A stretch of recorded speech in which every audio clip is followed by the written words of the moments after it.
Magandang hapon sa inyo mga kapatid. Nandito tayo sa Manila Bay. Actually sa Raha Sulaiman Park. Hi ka. Yun, sa Raha Sulaiman Park. Harap lang natin yung Manila Bay. Dadalaw ulit tayo kung may bago bang activity. Nandito tayo hapon na, alas 5 pasado na. Siguro mas maganda makakatch natin yung sunset.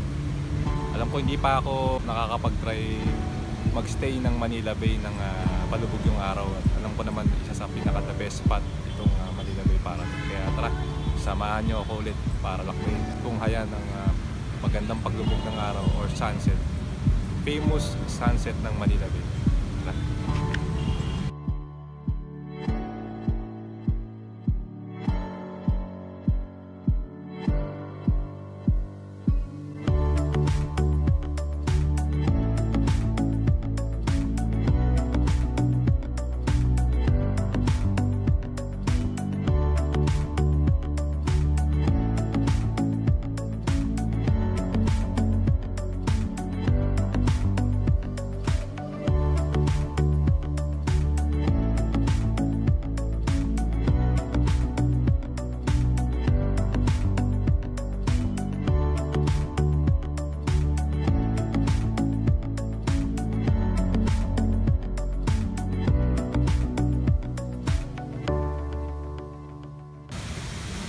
Medyo dumidilim na.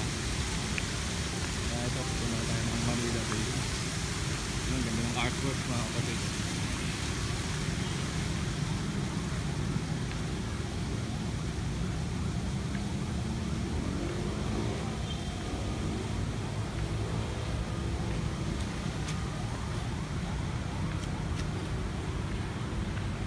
Magkano po isa niyan? Magkano? Kayo po yan yung J. Ortega? Ayun. Ha? Kayo po yan yung J. Ortega? Dapat.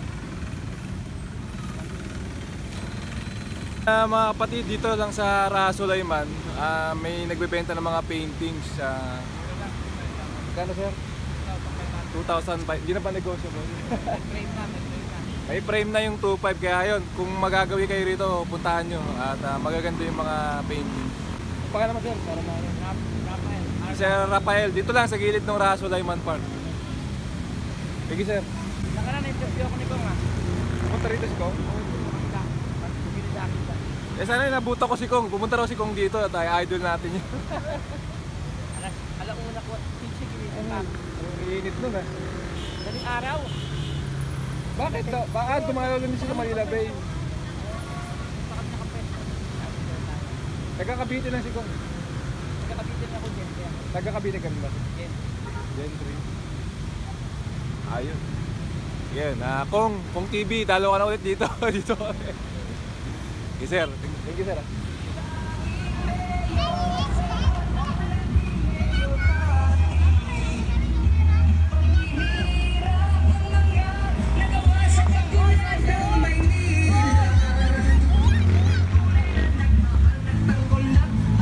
Mga kapatid, si Mayor Lim, si Mayor Lim.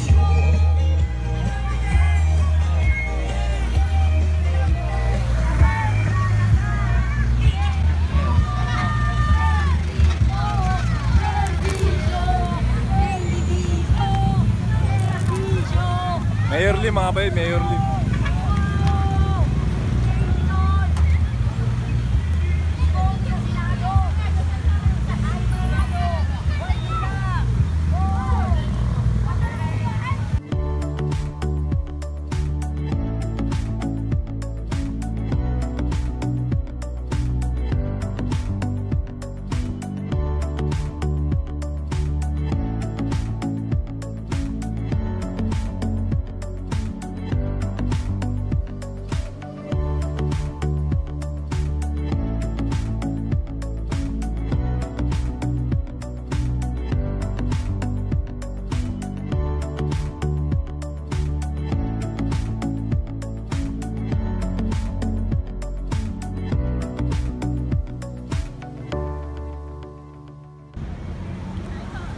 Yun na mga kapatid, ngayon lang ako nakadaan dito sa Manila Bay ng ganitong oras. Yung palubog na yung araw, kaya Dumadaan kami lagi rito, lalo nung nag-collaboration kami ni Absolute Ruben. Medyo tanghali. Kaya nagmalabas na pala yung mga nagtitinda rito ng ganitong oras. Kaya yung mga nag-aabang ng sunset. Kaya ganda ng ng tulog ng araw mga kapatid.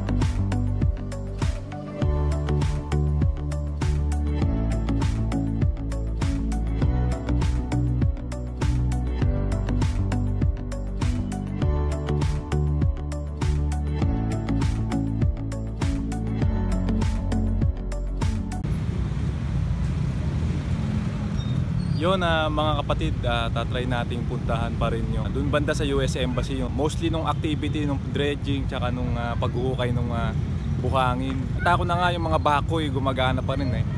Time check 5:45 na ng hapon, paggabi na. Kaya yan, makikita nyo ngayon yung nasa likod ko, yan yung famous sunset ng Manila Bay. Hindi to ako bias, hindi dahil Pilipino pero napakaganda talaga.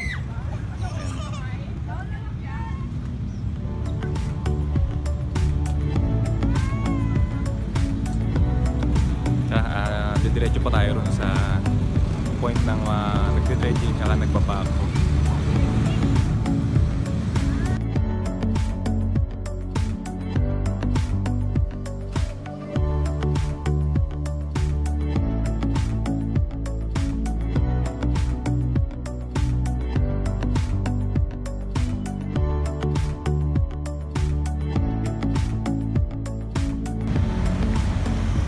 Pansin ko lang mga kapatid, yun nga, nawala masyado yung mapamasahe kasi ron banda sa US Embassy.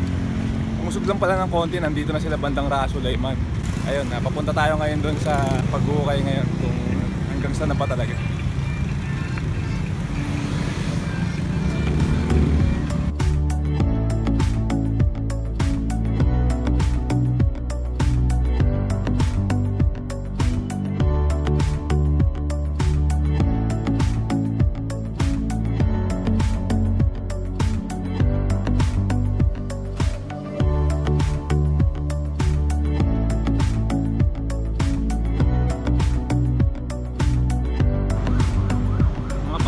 Malapit na tayo ron sa mismong US Embassy. Yan yung mga pinagkukayan ngayon.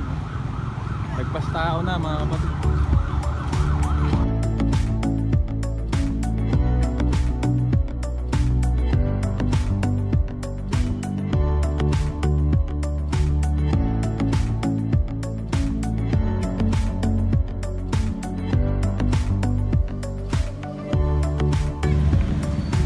Size comparison kapatid kung gaano katapit yan. Yan. Ganyan siya kadami na yung hinukay na buhangin.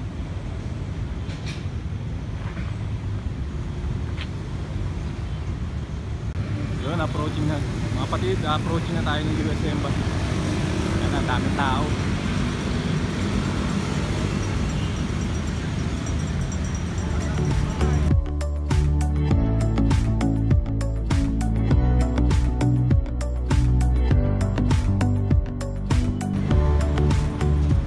Makikita nyo mga kapatid dyan, pwede na palang may mga tao na sabihin pwede nang pumunta ron banda.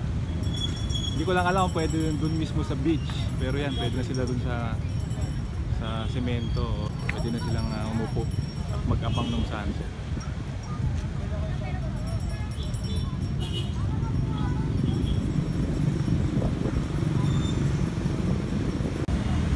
Mga kapatid, binuksan na pala yung isang bakod, kaya pwede na kayong pumasok.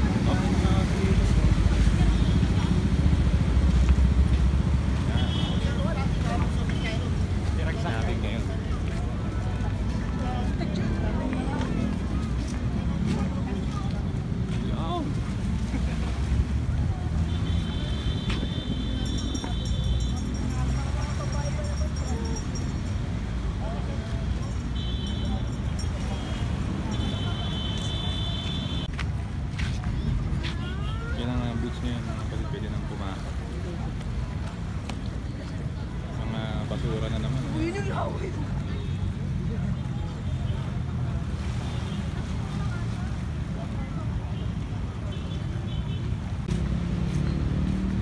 Ngayon na mga kapatid, dun sa malayo, kitang-kita natin na gumagana pa rin yung mga dredging ganitong oras na mag-aalas 6 na ng gabi.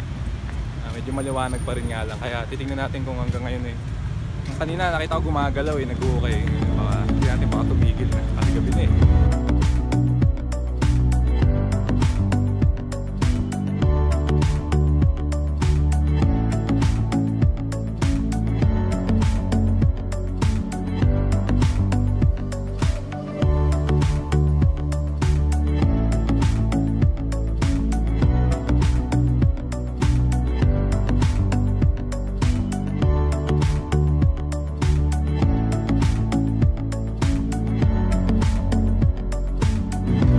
Mga kapatid, yung mga dredging machines or mga backhoe, hindi sila gumagalaw ngayon, malamang stop na yung operation sila. Pero kanina habang papunta tayo from Mara Sulaiman, nakita natin na gumagalaw pa yung pinakadulong backhoe. Siguro ito yun. Yan mga kapatid, kanina buukay pa yun. Wala nang driver kaya siguro stop operations na. Akit tayo ulit dun sa overpass or para tignan yung sunset.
So yun mga kapatid, muli natin nakita.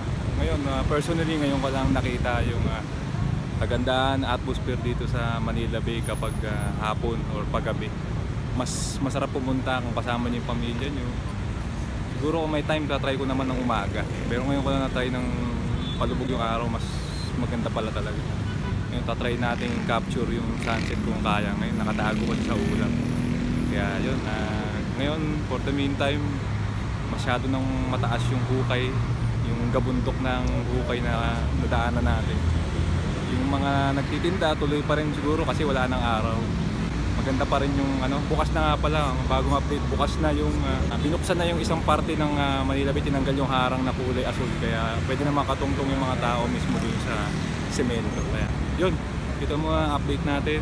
Don't forget to subscribe, pa-like yung video ito kung gustuhan nyo, hit yung notification bell para updated kayo sa mga bagong videos. Kaya yun, buhay kayo mga kapatid, bagong news.